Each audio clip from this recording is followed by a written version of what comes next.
विचार रखे।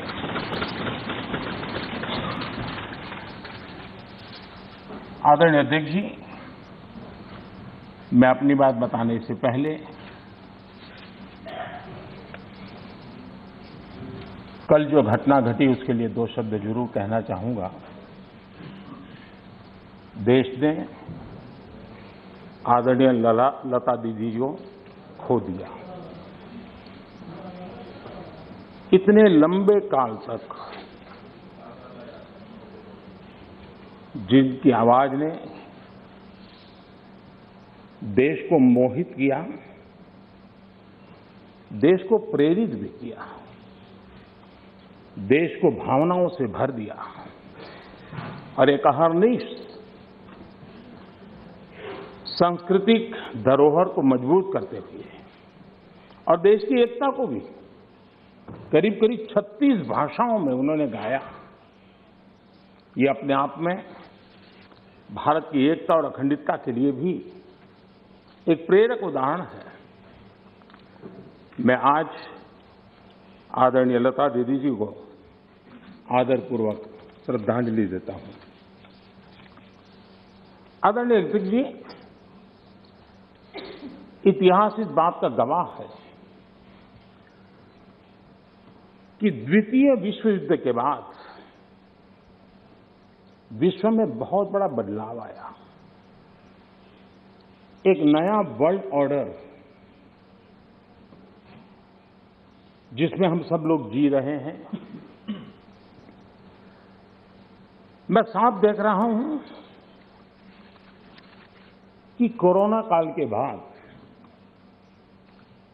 विश्व एक नए वर्ल्ड ऑर्डर की तरफ, नई व्यवस्थाओं की तरफ बहुत तेजी से आगे बढ़ रहा है। एक ऐसा टर्निंग पॉइंट है कि हम लोग एक भारत के रूप में इस अवसर को गंवाना नहीं चाहिए।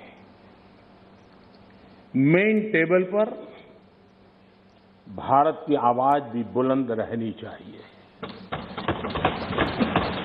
भारत ने एक लीडरशिप रोल के लिए अपने आप को कम नहीं आंकना चाहिए और इस परिप्रेक्ष्य में आजादी का अमृत महोत्सव, आजादी के 75 साल अपने आप में एक प्रेरक अवसर है। उस प्रेरक अवसर को लेकर के, नए संकल्पों को लेकर के देश जब आजादी के 100 साल मनाएगा तब तक हम पूरे सामर्थ्य से, पूरी शक्ति से, पूरे समर्पण से, पूरे संकल्प से देश को उस जगह पर लेके पहुंचेंगे। ये संकल्प का समय है। आदरणीय अध्यक्ष जी, बीते वर्षों में देश ने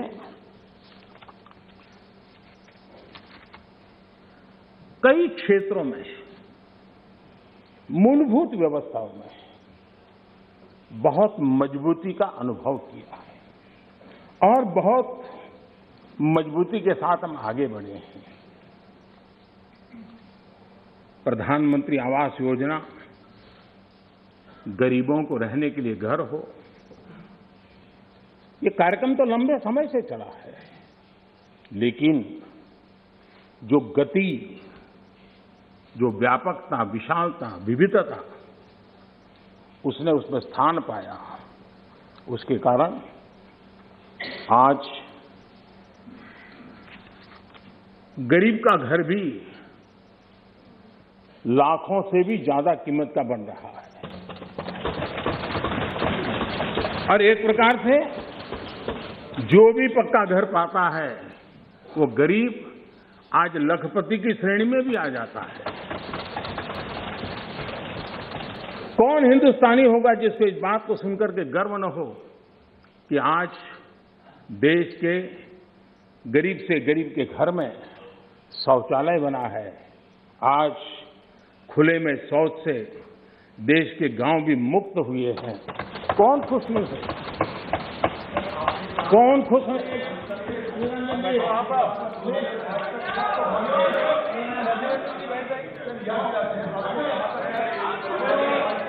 तरीका ठीक नहीं है।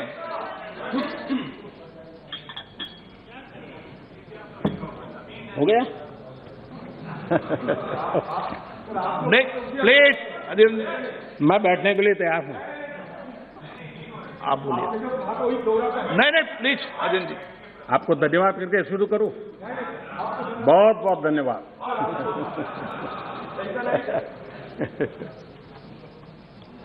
आपका प्यार अजरा अमर रहे।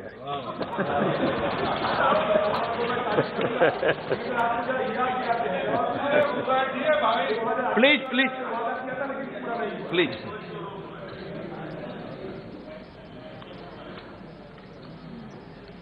आजादी के इतने सालों के बाद गरीब के घर में भी जब रोशनी होती है तो उसकी खुशियां देश की खुशियों को ताकत देती हैं।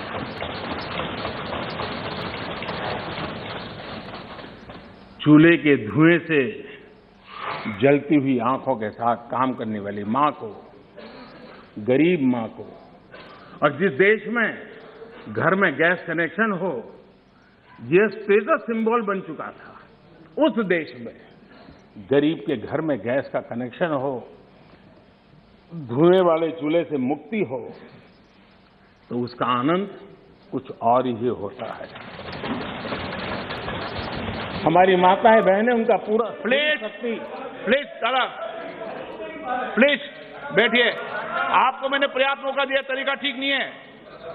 दादा नहीं, दादा को बीच बीच में मौका देना चाहिए, क्योंकि दादा उम्र के इस पड़ाव में भी बचपना का मजा लेते रहते हैं।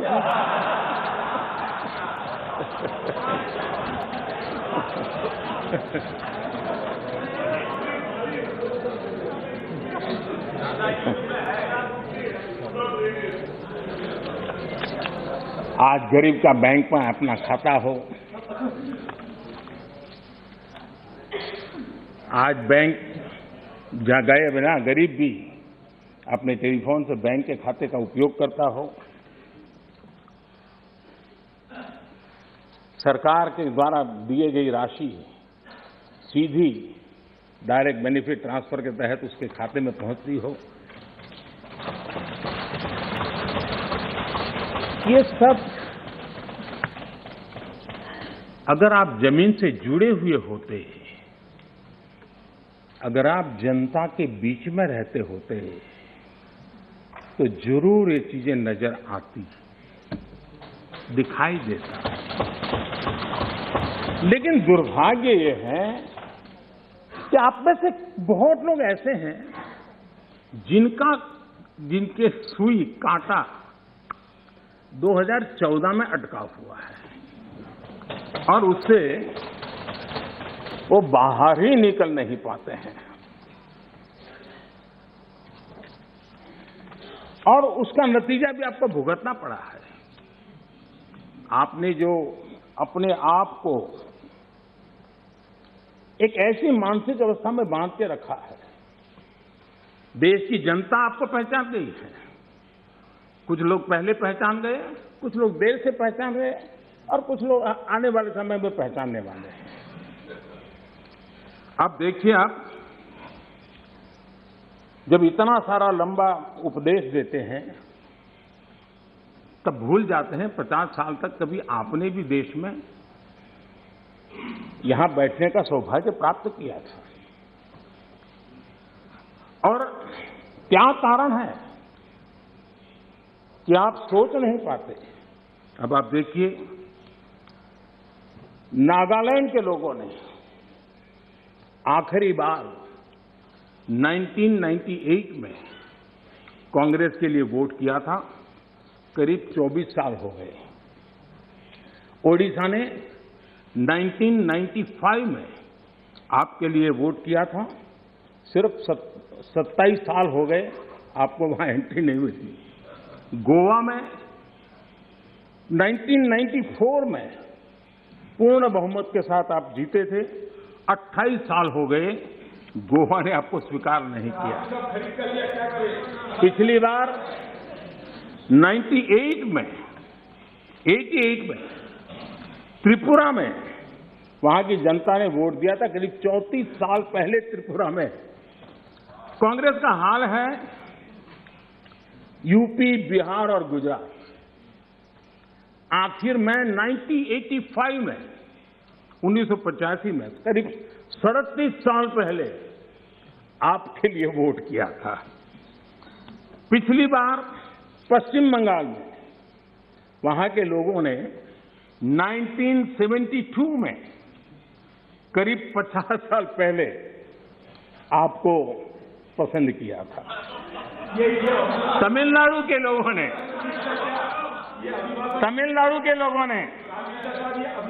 प्लीज तमिलनाडु, मैं इसके लिए सहमत हूं। कागज लेके बाद में बोल लेना। अगर आप उस मर्यादा का पालन करते और इस जगह का उपयोग न करते, और बड़ा दुर्भाग्य देश का कि सदन जैसी पवित्र जगह देश के लिए काम आनी चाहिए, उसको दल के लिए काम में लेने का जो प्रयास हो रहा है, और उसके कारण जवाब देना हमारी मजबूरी बन जाती है। जवाब देना हमारी मजबूरी बन जाती है।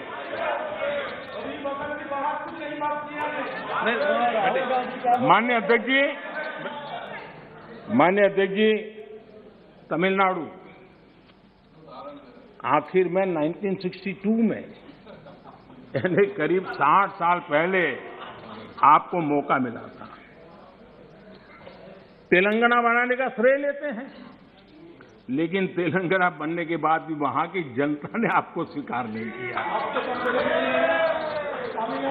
झारखंड का जन्म हुआ, 20 साल हो गए, पूर्ण रूप से कांग्रेस को स्वीकारते नहीं है। पिछले दरवाजे से वो घुसने का प्रयास करते हैं। माननीय अध्यक्ष जी, सवाल चुनाव नतीजों का नहीं है, सवाल उन लोगों की नीयत का है, उनकी नेक दिली का है कि इतने बड़े लोकतंत्र में इतने साल तक शासन में रहने के बाद देश की जनता हमेशा हमेशा के लिए उनको क्यों नकार रही है। और जहां भी ठीक से लोगों ने राह पकड़ ली, दोबारा आपको प्रवेश करने नहीं दिया है। इतना सारा होने के बावजूद भी हम तो एक चुनाव हार जाए ना, महीनों तक न जाने इकोसिस्टम क्या क्या करती है। इतना सारा पराजय होने के बावजूद भी न आपका अहंकार जाता है, न आपकी इकोसिस्टम आपके अहंकार को जाने देती है।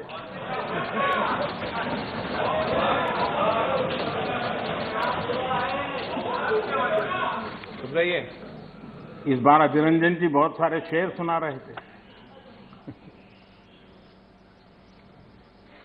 चलिए मौका मैं भी ले लूं। और जब अहंकार की बात मैं कर रहा हूं तब तो मुझे कहना ही पड़ेगा, वो जब दिन को रात कहें तो तुरंत मान जाओ। वो जब दिन को रात कहें तो तुरंत मान जाओ। नहीं मानोगे तो वो दिन में नकाब ओढ़ लेंगे। जरूरत हुई जरूरत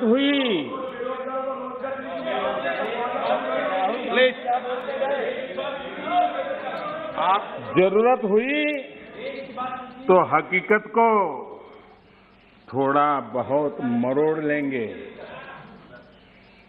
वो मगरूर है, खुद की समझ पर बेइंतहा। उन्हें आईना मत दिखाओ, इन्हें आईना मत दिखाओ, वो आईने को भी तोड़ देंगे।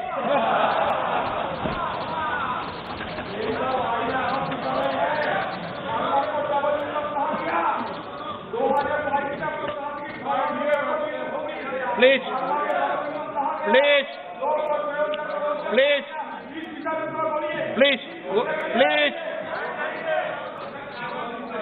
आदरणीय अध्यक्ष जी, आजादी का अमृत महोत्सव, आजादी के 75 वर्ष में आज देश आजादी का अमृत महोत्सव मना रहा है और देश अमृत काल में प्रवेश कर रहा है। आजादी की इस लड़ाई में जिन जिन लोगों ने योगदान किया, वो किसी दल के थे या नहीं थे, इन सब से परे उठ करके देश के लिए जीने मरने वाले लोग, देश के लिए जवानी खपाने वाले लोग, ये हर किसी को स्मरण करने का, पुण्य स्मरण करने का अवसर है और उनके सपनों को याद करते हुए कुछ संकल्प लेने का अवसर है। आदरणीय अध्यक्ष जी, हम सब संस्कार से, स्वभाव से, व्यवस्था से लोकतंत्र के प्रतिबद्ध लोग हैं और आज से नहीं, सदियों से हैं। लेकिन ये भी सही है, आलोचना ये जीवंत लोकतंत्र का एक आभूषण है, लेकिन अंध विरोध ये लोकतंत्र का अनादर है। सबका प्रयास, इस भावना से भारत ने जो कुछ हासिल किया है, अच्छा होता उसे खुले मन से स्वीकार किया गया होता, उसका स्वागत किया होता, उसका गौरवगान करते। बीते 2 सालों में 100 साल का सबसे बड़ा वैश्विक महामारी का संकट पूरी दुनिया की मानव जात झेल रही है।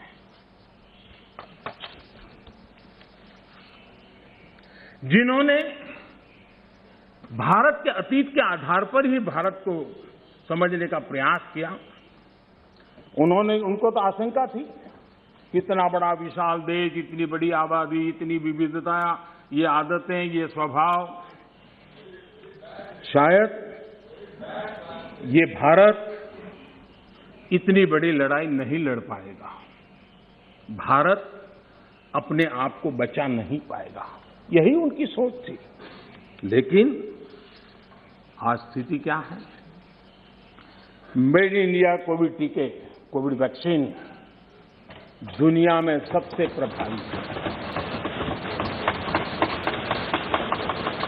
आज भारत 100% पहली डोज इस लक्ष्य के निकट करीब पहुंच रहा है और लगभग 80% सेकंड डोज उसका पड़ाव भी पूरा कर लिया है।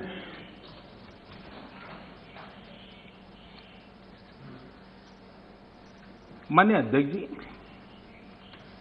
कोरोना एक वैश्विक महामारी थी, लेकिन उसे भी दलगत राजनीति के लिए उपयोग में लाया जाए, क्या ये मानवता के लिए अच्छा है? भारत जैसे, आपको मैं प्लीज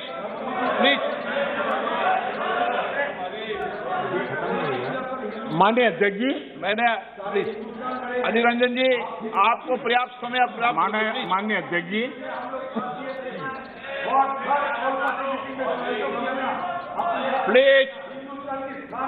प्लीज माननीय अध्यक्ष जी, मैंने तो किसी का नाम नहीं दिया।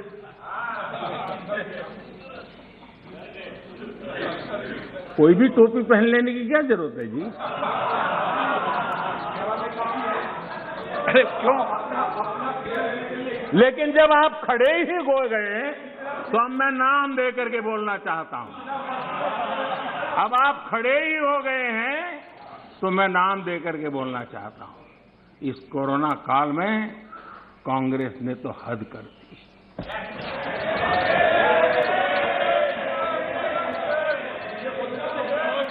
पहली लहर के दौरान मौका दूंगा आपको, प्लीज।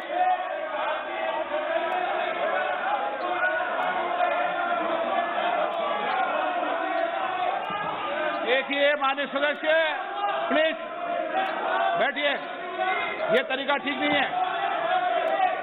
आपको मैंने पर्याप्त, प्लीज बैठिए, please please please please please. माननीय अध्यक्ष जी, अभी तो मैंने सिर्फ इतना का हद कर दी।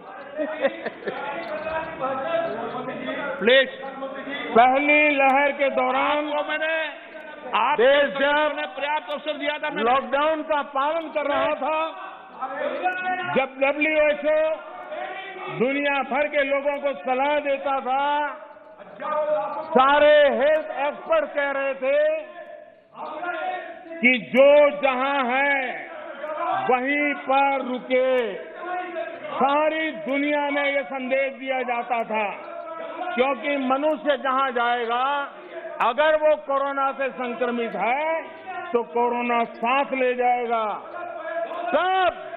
सब कांग्रेस के लोगों ने क्या किया, मुंबई के रेलवे स्टेशन पर खड़े रह करके मुंबई छोड़कर जाने के लिए प्रोत्साहित करने के लिए मुंबई में श्रमिकों को टिकट दिया गया, मुफ्त में टिकट दिया गया, लोगों को प्रेरित किया गया कि जाओ महाराष्ट्र में हमारे पर जो बोझ है वो जरा कम हो, और जाओ, तुम उत्तर प्रदेश के हो, तुम बिहार के हो, जाओ वहां कोरोना फैलाओ।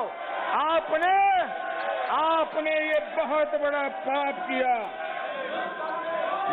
अफरा तफरी का माहौल खड़ा कर दिया। आपने हमारे श्रमिक भाइयों बहनों को अनेक परेशानियों में धकेल दिया। और माननीय अध्यक्ष जी, उस समय दिल्ली में ऐसी सरकार थी जो है, उस सरकार ने तो जीप पर माइक बांध करके दिल्ली की झुग्गी झोपड़ी में गाड़ी घुमा करके लोगों को कहा संकट बड़ा है, भागो, गांव जाओ, घर जाओ। और दिल्ली से जाने के लिए बसें दी, आधे रास्ते छोड़ दिया और श्रमिकों को लिए अनेक मुसीबतें पैदा की। और उसका कारण हुआ कि यूपी में, उत्तराखंड में, पंजाब में जिस कोरोना की इतनी गति नहीं थी, इतनी तीव्रता नहीं थी, इस पाप के कारण कोरोना ने वहां भी अपनी लपेट में ले लिया। माननीय अध्यक्ष जी, ये कैसी राजनीति है? मानव जात पर संकट के समय ये कैसी राजनीति है? ये दलगत राजनीति कब तक चलेगी? आदरणीय अध्यक्ष जी, कांग्रेस के इस आचरण से सिर्फ मैं ही नहीं, पूरा देश अचंभित है। 2 साल से देश 100 साल के सबसे बड़े संकट से मुकाबला जूझ कर रहा है। कुछ लोगों ने जिस प्रकार का व्यवहार किया, देश उससे सोच में पड़ गया है। क्या ये देश आपका नहीं है? क्या ये देश के लोग आपके नहीं हैं? क्या उनके सुख दुख आपके नहीं हैं?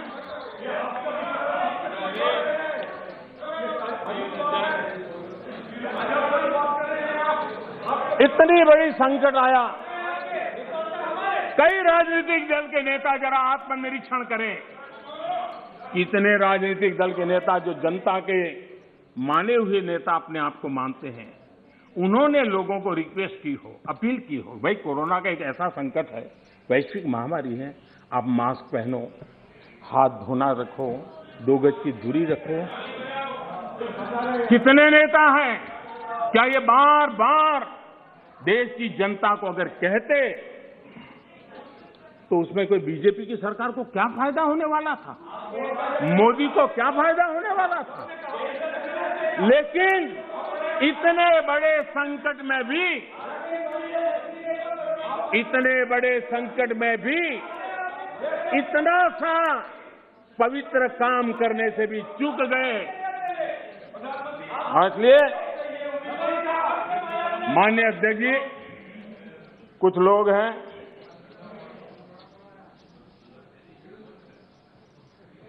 उनको ये इंतजार था कि ये कोरोना वायरस मोदी की छवि को चपेट में ले लेगा। बहुत इंतजार किया और कोरोना ने भी आपके धैर्य की बड़ी कसौटी की है। आए दिन आप लोग औरों को नीचा दिखाने के लिए महात्मा गांधी का नाम लेते हैं। महात्मा गांधी की स्वदेशी की बात, इसको बार बार दोहराने में हमें कौन रोकता है? अगर मोदी वोकल फॉर लोकल कहता है, मोदी ने कहा इसलिए शब्दों को छोड़ दो भाई, लेकिन क्या आप नहीं चाहते हैं देश आत्मनिर्भर बने? जिस महात्मा गांधी के आदर्शों की बात करते हैं, तब भारत में इस अभियान को ताकत देने में, जुड़ने में आपका क्या जाता था? उसका नेतृत्व आप लीजिए। महात्मा गांधी जी के स्वदेश के निर्णय को आगे बढ़ाइए, देश का भला होगा। और हो सकता है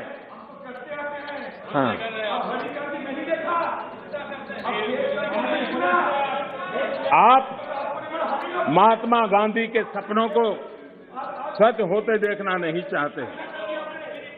माननीय अध्यक्ष जी, आज पूरी दुनिया योग के लिए, एक प्रकार से कोरोना में तो योग ने दुनिया भर में जगह बना ली। दुनिया भर में कौन हिंदुस्तानी होगा जिसको योग के लिए गर्व न हो? आपने उसका भी मजाक उड़ाया, उसका भी विरोध किया। अच्छा होता आप लोगों को कहते भाई संकट में घर में है, ये योगा कीजिए, आपको फायदा होगा। क्या नुकसान था? फिट इंडिया मूवमेंट चले, देश का नौजवान सशक्त हो, सामर्थ्यवान हो। आपको मोदी से विरोध हो सकता है। फिट इंडिया मूवमेंट, आपके राजनीतिक दलों के छोटे छोटे युवा मंच होते हैं। अगर हम सब ने मिलकर के अगर इस फिट इंडिया के द्वारा देश की युवा शक्ति को इस सामर्थ्य की तरफ आगे बढ़ने के लिए कहते, लेकिन उसका भी विरोध, उसका भी उपहास, यानी क्या हो गया है आपको मुझे समझ नहीं आ रहा है। और इसलिए मैं आज इसलिए कहता हूं आपको ध्यान में आए कि आप कहां खड़े हैं जी। और मैंने इतिहास बताया, 60 साल के लेकर 15 साल तक पूरा कालखंड, इतने राज्य, कोई आपको घुसने नहीं दे रहा है। माननीय अध्यक्ष जी, कभी कभी मैं ये विषय बहुत प्यार से कह रहा हूं, नाराज मत हो जाना।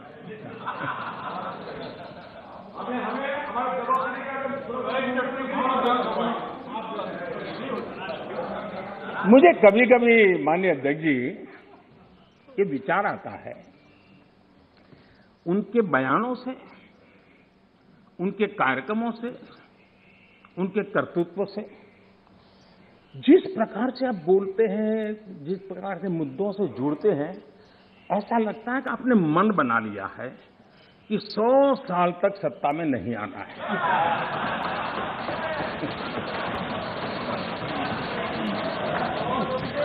कोई ऐसा नहीं करता जी। थोड़ी सी भी आशा होती, थोड़ा सा भी लगता हाँ यार देश की जनता फिर से फुलहार करेगी, तो ऐसा नहीं करते। और इसलिए खैर अब आपने ही तय कर लिया है 100 साल के लिए, तो फिर मैंने भी तैयारी कर ली है।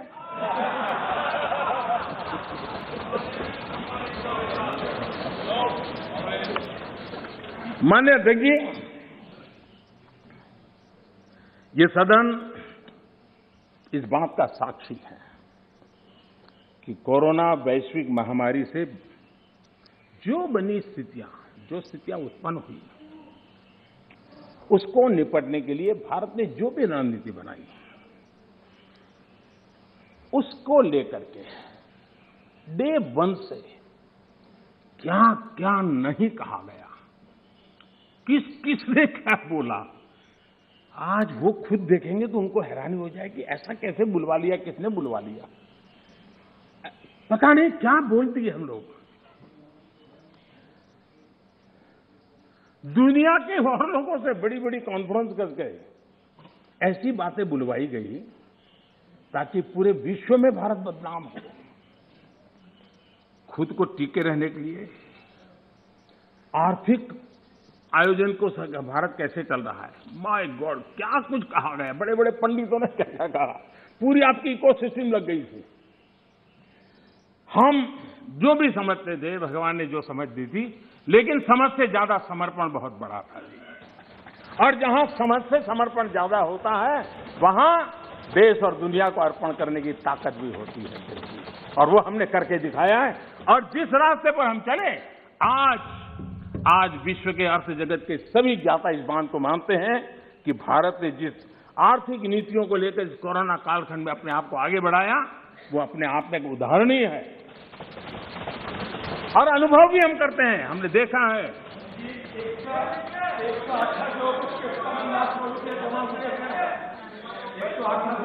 माननीय जी, भारत आज दुनिया की, माननीय अध्यक्ष जी, भारत आज दुनिया की जो बड़ी इकोनॉमीज है उसमें सबसे तेजी से विकसित हो रही बड़ी अर्थव्यवस्था है।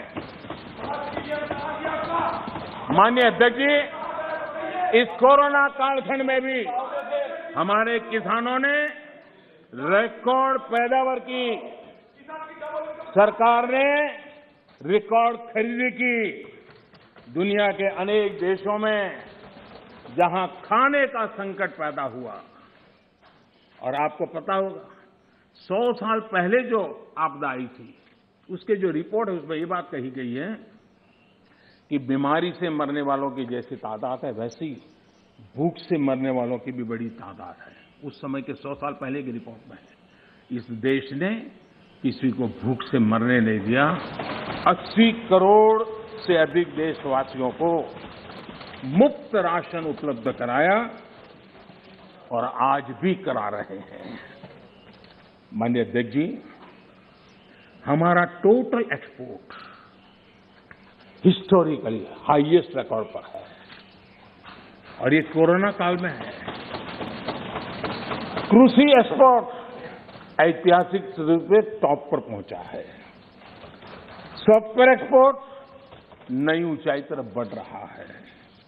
मोबाइल फोन एक्सपोर्ट अभूतपूर्व वृद्धि हुई है। डिफेंस एक्सपोर्ट, कईयों को परेशानी हो रही है। ये आत्मनिर्भर भारत का कमाल है कि आज देश डिफेंस एक्सपोर्ट में भी अपनी पहचान बना रहा है। एफडीआई और एफपीआई, माननीय अध्यक्ष जी,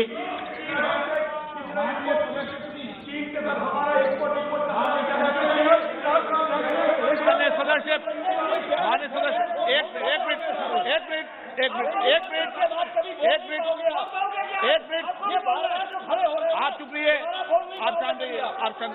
आप शांत रहिए प्लीज। माननीय सदस्य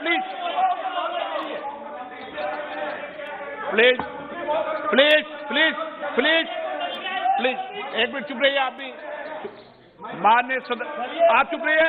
आपको किसने इजाजत दी? बैठिए। माननीय सदस्यगण, मैंने सभी माननीय सदस्यों को पर्याप्त समय, पर्याप्त अवसर दिया है, लेकिन माननीय सदस्य, आपने जब बोला तो मैंने कहा कि कोई भी इस सदन में नेता बोल रहे हैं, कोई टिप्पणी टिप्पणी करेंगे, लेकिन आज आप ये उचित व्यवहार नहीं है। सदन के नेता बोल रहे हैं, सदन की गरिमा को बनाए रखें, ये मेरा आपसे आग्रह है। आपको मैं बोलने का मौका दूंगा।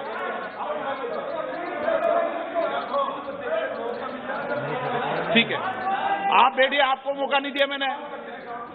माननीय प्रधानमंत्री प्लीज, माननीय दादा आपको मौका नहीं।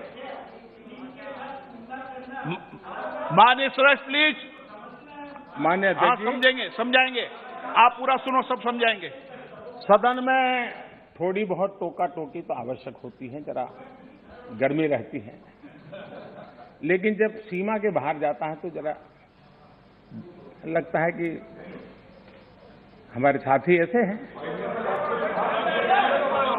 माननीय अध्यक्ष जी, उनकी पार्टी के एक एमपी ने चर्चा की शुरुआत की थी और यहां से कुछ छोटा मोटा नोकझोंक चल रहा था और मैं मेरे कमरे से स्क्रीन पे देख रहा था कि हमारे मंत्री प्रहलाद जी पीछे गए, सबको रोका और वहां से चैलेंज आई कि अगर हमें रोकोगे तो तुम्हारे नेता का ये हाल करेंगे। क्या इसी का ये हो रहा है क्या?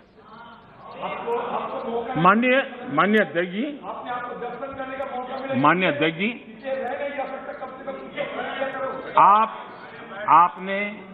आपको अब हर एक को अपना सीआर सुधारने की कोशिश तो करनी चाहिए और मैं मानता हूं जितना किया है उससे आपका सीआर ठीक हो गया है। जिन लोगों को रजिस्टर करना है आपके इस पराक्रम को कर लिया है जी, ज्यादा क्यों कर रहे हो? इस सत्र में तो कोई आपको नहीं निकालेगा, विश्वास करो।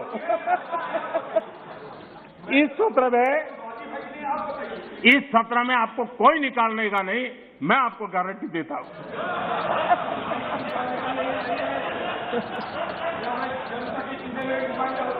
ठीक है, इस जगह से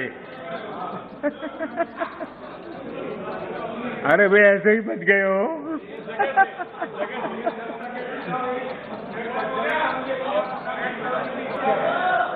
माननीय अध्यक्ष जी, एफडीआई और एफपीआई का रिकॉर्ड निवेश आज भारत में हो रहा है। रिन्यूएबल एनर्जी के क्षेत्र में आज हिंदुस्तान दुनिया के टॉप 5 कंट्रीज में है।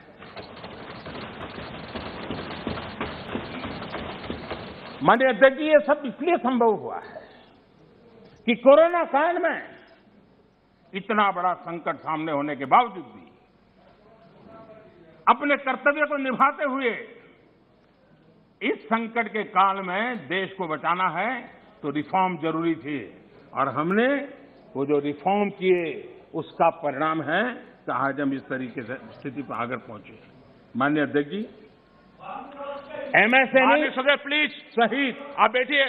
हर उद्योग को गलत तरीका है आपका। जरूरी सपोर्ट दी, बैठिए, ऐसे नहीं चलेगा। नियमों को, प्रक्रियाओं को सरल किया। आत्मनिर्भर भारत का जो मिशन है उसको हमने चरितार्थ करने के लिए भरपूर कोशिश की। ये सारी उपलब्धियां ऐसे हालत में देश ने हासिल की हैं जब अंतर्राष्ट्रीय स्तर पर आर्थिक जगत में बहुत बड़ी उथल पाथल आज भी चल रही है।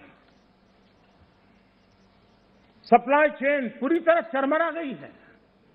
लॉजिस्टिक सपोर्ट में अनेक संकट पैदा हुए हैं। दुनिया में सप्लाई चेन की वजह से केमिकल फर्टिलाइजर पर कितना बड़ा संकट आया है और भारत आयात करने पर डिपेंडेंट है। कितना बड़ा आर्थिक बोझ देश पर आया है। पूरी विश्व में हालत पैदा हुई है, लेकिन भारत ने किसानों को इस पीड़ा झेलने के लिए मजबूर नहीं किया। भारत ने वो सारा बोझ देश ने अपने कंधों पर उठाया और किसान को ट्रांसफर नहीं होने दिया है। भारत ने फर्टिलाइजर की सप्लाई को भी निरंतर जारी रखा है। कोरोना के संकट काल में भारत ने अपनी खेती को, अपने छोटे किसानों को संकट से बाहर निकालने के लिए बड़े फैसले लिए। मैं कभी कभी सोचता हूं, जो लोग जड़ों से कटे हुए लोग हैं, 2-2, 4-4 पीढ़ी से महलों में बैठने की आदत हो गई है, वो देश के छोटे किसानों की क्या समस्या है वो समझ ही नहीं पाए।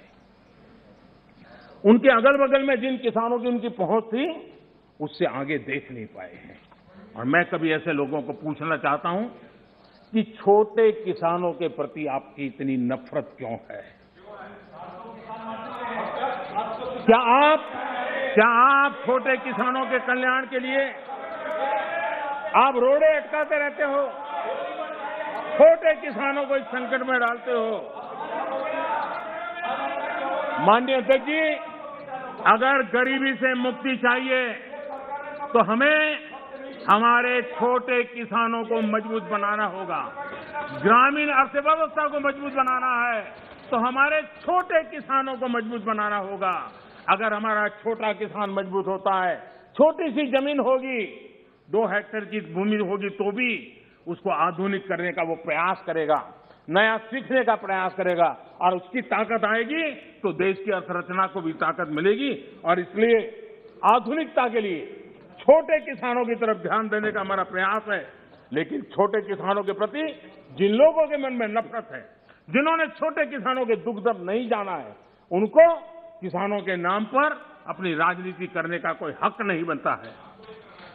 माननीय अध्यक्ष जी, इस बात को हमें समझना होगा। सैकड़ों वर्षों का गुलामी कालखंड, उसकी जो मानसिकता है, वो आजादी के 75 साल के बाद भी कुछ लोग बदल नहीं पाए। ये गुलामी की मानसिकता किसी भी राष्ट्र की प्रगति के लिए बहुत बड़ा संकट होती है। लेकिन माननीय अध्यक्ष जी, आज देश का मैं एक चित्र देखता हूं।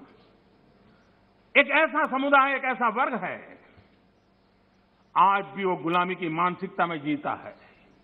आज भी 19वीं सदी के काम, उस सोच, उसी में जकड़ा हुआ है।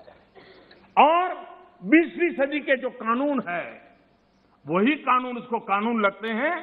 माननीय अध्यक्ष जी, गुलामी की मानसिकता, इन 19वीं सदी का रहन सहन, 20वीं सदी के कानून 21वीं सदी की आकांक्षाएं पूरी नहीं कर सकते। 21वीं सदी के अनुकूल हमें बदलाव बहुत जरूरी है। माननीय अध्यक्ष जी, जिस बदलाव को हमने अस्वीकार किया, उसका परिणाम क्या है? फ्रेट कॉरिडोर, इतने मनोमंथन के बाद, कई वर्षों तक उसके बाद योजना बनी। 2006 में प्लानिंग, 2006 से 2014 तक का उसका हाल देखिए। 2014 के बाद उसकी तेजी आई।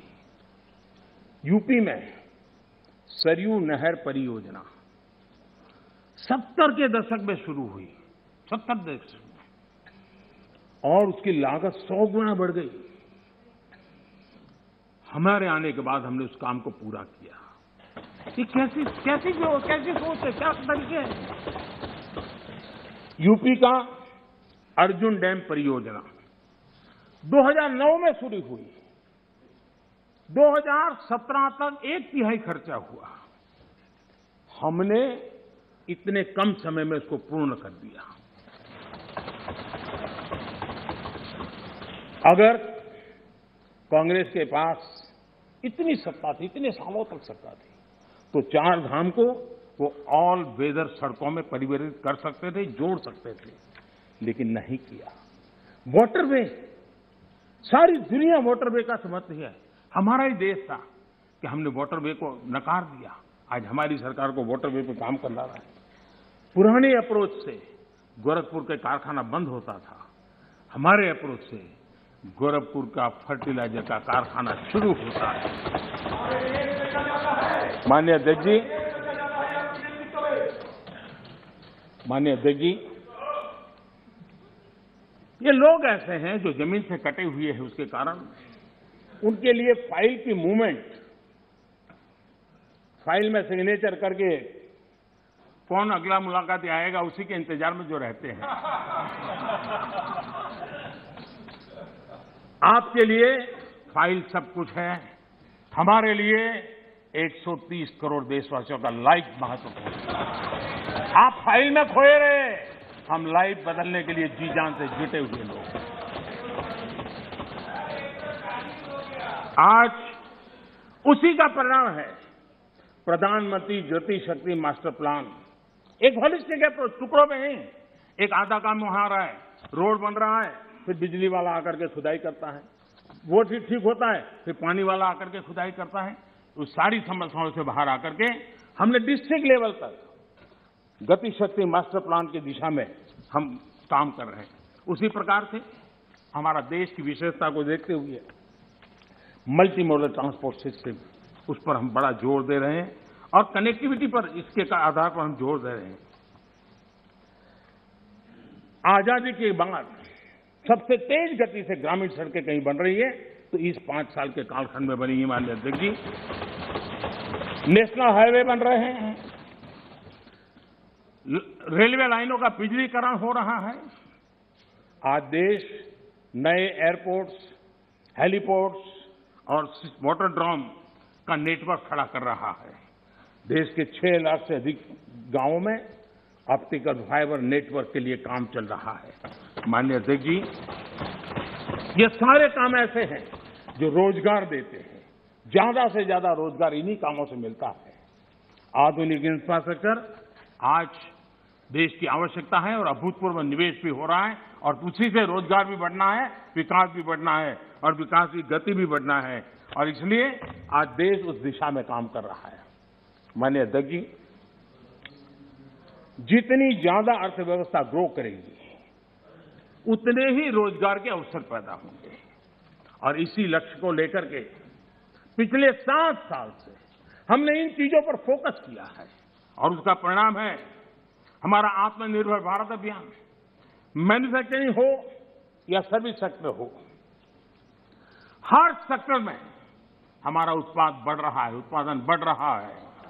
आत्मनिर्भर भारत अभियान के हम आज ग्लोबल वैल्यू चेन के हिस्से बन रहे हैं। ये अपने आप में भारत के लिए एक अच्छी निशानी है। हमारा बड़ा फोकस एमएसएमई और टेक्सटाइल जैसे लेबर इंसेंटिव सेक्टर्स में है। एमएसएमई की परिभाषा में सुधार, एमएसएमई की परिभाषा में हमने सुधार करके उसको भी नए अवसर दिए हैं। अपने छोटे उद्योगों को सुरक्षित करने के लिए, एमएसएमई के लिए सरकार ने इस कोरोना के विकट कालखंड में 3 लाख करोड़ रुपए की विशेष योजना भी शुरू की है और उसका लाभ हमारे एमएसएमई सेक्टर को मिला है। और इसका बहुत बढ़िया स्टडी एसबीआई ने किया है। एसबीआई का स्टडी कहता है कि 13.5 लाख एमएसएमई इस योजना के कारण बर्बाद होने से बच गए हैं। एसबीआई का स्टडी कहता है 1.5 करोड़ नौकरियां बची हैं और करीब 14% एमएसएमई लोन्स के कारण एनपीए होने की जो संभावना थी उससे बच गए हैं। माननीय अध्यक्ष जी, जो सदस्य जमीन पर जाते हैं वो इसके प्रभाव को देख सकते हैं। विपक्ष के भी कई साथी मुझे मिलते हैं, कहते हैं कि साहब ये इस योजना ने बहुत बड़ा लाभ किया है, एमएसएमई सेक्टर को इस संकट की घड़ी में बहुत बड़ा सहारा दिया है। माननीय अध्यक्ष जी, उसी प्रकार से मुद्रा योजना कितनी सफल रही, हमारी माताएं बहनें कितनी इस क्षेत्र में आई है। लाखों लोग बिना गारंटी बैंक से लोन लेकर के आज अपना स्वरोजगार की दिशा में आगे बढ़े और खुद तो करते हैं, 1-2 लोगों को रोजगार भी देते हैं। स्वनिधि योजना, स्ट्रीट वेंडर्स, कभी हमने सोचा नहीं, पहली बार आजादी के बाद स्ट्रीट वेंडर्स और बैंक के अंदर से लोन मिल रहा है और हमारा स्ट्रीट वेंडर डिजिटल ट्रांजैक्शन कर रहा है और करोड़ों श्रमिकों को लाभ मिल रहा है। हमने गरीब श्रमिकों के लिए 2 लाख करोड़ रुपए से ज्यादा खर्च किए हैं। आत्मनिर्भर भारत रोजगार योजना के तहत हजारों लाभार्थियों के खाते में हमने सीधे पैसे ट्रांसफर किए हैं। माननीय अध्यक्ष जी, इंडस्ट्री को गति देने बेहतर इंफ्रास्ट्रक्चर की बहुत जरूरत होती है। पीएम गति शक्ति नेशनल प्लान, मास्टर प्लान, ये हमारे लॉजिस्टिक कॉस्ट को बहुत कम करेगा। उसके कारण देश में भी माल सस्ते में पहुंच पाएगा और एक्सपोर्ट करने वाले लोग भी दुनिया के साथ कंपटीशन कर पाएंगे और इसलिए पीएम गति शक्ति प्लान आने वाले दिनों में बहुत लाभकारक होने वाला है। माननीय अध्यक्ष जी, सरकार ने एक और बड़ा काम किया है, नए क्षेत्रों को, एंटरप्रेन्योर्स को, उसके लिए हमने ओपन कर दिया है। आत्मनिर्भर भारत योजना के तहत स्पेस, डिफेंस, ड्रोन्स, माइनिंग को प्राइवेट सेक्टर को आज देश के विकास में भागीदार बनने के लिए हमने निमंत्रित किया है। देश में एंटरप्रेन्योर्स के लिए बेहतर माहौल बनाने के लिए सिंपल टैक्स सिस्टम की शुरुआत, हजारों कंप्लायंसेज हमारे देश में आदत ऐसी हुई, हर डिपार्टमेंट ये लाओ, वो लाओ, ये कागज लाओ, वो नाम लाओ, वो सारा करीब 25,000 कंप्लायंसेज हमने खत्म किए हैं। आज मैं तो राज्यों से भी आग्रह करूंगा कि वे भी ढूंढ के ऐसे कंप्लायंसेज खत्म करें। देश के नागरिकों को परेशानी हो रही है, उसको समझे हम लोग। आज देश में इस प्रकार के बैरियर्स हटाए जा रहे हैं। डोमेस्टिक इंडस्ट्री को लेवल प्ले फील्ड देने के लिए एक के बाद एक कदम हम उठाते जा रहे हैं। माननीय अध्यक्ष जी, आज देश उस पुरानी अवधारणा से बाहर निकल रहा है। हमारे देश में सोच बन गई कि सरकार ही भाग्य विधाता है, तुम्हें सरकार पर ही निर्भर रहना पड़ेगा, तुम्हारी आशा अपेक्षाएं कोई पूरी नहीं कर सकता है, सरकार ही करेगी। आपण पाहतो आहोत पंतप्रधान नरेंद्र मोदी लोकसभेमध्ये भाषण करता आहेत आणि काँग्रेसवर खास करून त्यांनी जोरदार टीका केलेली आहे। या संदर्भात आपण प्रतिक्रिया जाणून घेणार आहोत। अशोक चव्हाण आपल्या सोबत आहेत सध्या फोन लाईनवरून। अशोकजी, स्वागत आपलं न्यूज 18 लोकमतमध्ये। पंतप्रधान नरेंद्र मोदींनी काँग्रेसवर जोरदार टीका केली आपल्या लोकसभेतल्या भाषणादरम्यान, आपली पहिली प्रतिक्रिया। पंतप्रधानांसारख्या एका जिम्मेदार व्यक्तींनी अशा प्रकारचं हास्यास्पद बेजबाबदारपणाचं विधान करणं ही निश्चितच न शोभणारी बाब आहे, हे मला म्हणावं लागेल। जर काँग्रेसनी देशात महाराष्ट्राच्या बाहेर कोरोना पसरवला तर मग भारतामध्ये कोरोना कोणी आणला हा प्रश्न आहे। भारतामध्ये हा विषय जागतिक महामारीचा विषय आहे, हा काही कुठला राजकीय आरोप प्रत्यारोपाचा विषय होऊ शकत नाही। कोरोना सारख्या महामारीला सर्वांनी मिळून त्याचा मुकाबला करणं ते आम्ही केलेलं आहे आणि महाराष्ट्राने दाखवून दिलेलं आहे की कशा पद्धतीने सरकारने, आम्ही तिन्ही पक्षाचं सरकारने एकत्र मिळून या महामारीवर नियंत्रण मिळवलं। केसेस सगळ्यात कमी केसेस महाराष्ट्रामध्ये आज झालेल्या आहेत आणि महाराष्ट्राने कोरोनाला नियंत्रणामध्ये आणलेलं आहे। तर अशा प्रकारचा आरोप केवळ या 4-5 राज्यांच्या निवडणुका डोळ्यासमोर ठेवून अशा प्रकारचा आरोप करणं मला वाटतं हे बेजबाबदारपणाचं लक्षण आहे आणि निश्चितच पंतप्रधानांसारख्या व्यक्तीला न शोभणार असं म्हणावं लागेल। आणि हे त्यांचं स्वतःचं अपयश, म्हणजे केंद्र सरकार आणि भाजपाचं जे अपयश आहे केंद्र सरकारचं, ते लपवण्यासाठी हे आरोप राज्यांवर करत आहे, हे दुर्दैवाने म्हणावं लागेल। अशोकजी, श्रमिकांच्या बाबतीतलं देखील एक वक्तव्य पंतप्रधानांनी केलेलं आहे। महाराष्ट्रातले श्रमिक उत्तर प्रदेशमध्ये गेले आणि त्यामुळे तिथला कोरोना वाढला, कुठेतरी याला जबाबदार ठरवलं गेलंय की काय, असं अप्रत्यक्षरित्या त्यांच्या भाषणावरनं जाणवलं। कोरोनाची अचानक म्हणजे ज्या लॉकडाऊनची घोषणा केल्यामुळे भयभीत होऊन लोकांना आपापली गावी जाण्याची ओढ लागली होती आणि अशा परिस्थितीमध्ये लोकांचं अडचण दूर करण्याकरताच सरकारच्या वतीने रेल्वे केल्या गेल्या, वाहनं केल्या गेली आणि लोकांना आपण त्यांच्या प्रदेशामध्ये जाण्यासाठी सोय करून दिली। कारण प्रत्येकाला आपलं घरी पोहोचणं महत्वाचं होतं आणि लोक यांनी अचानक लॉकडाऊन जाहीर केल्यामुळे तशी परिस्थिती अचानक निर्माण झाली, हे आपण जाणू शकता। बिलकुल अशोकजी, धन्यवाद। आपण न्यूज 18 लोकमतशी बोललात आणि आपली प्रतिक्रिया दिलीत त्याबद्दल। सार्वजनिक बांधकाम मंत्री अशोक चव्हाण होते आपल्यासोबत फोन लाईनवरनं आणि पंतप्रधान मोदींनी जी टीका केली आहे लोकसभेतल्या आपल्या भाषणादरम्यान काँग्रेसवर, त्या टीकेचं त्यांनी खंडन केलेलं आहे। बुलेटिनमध्ये वेळ झाली इथंच थांबण्याची।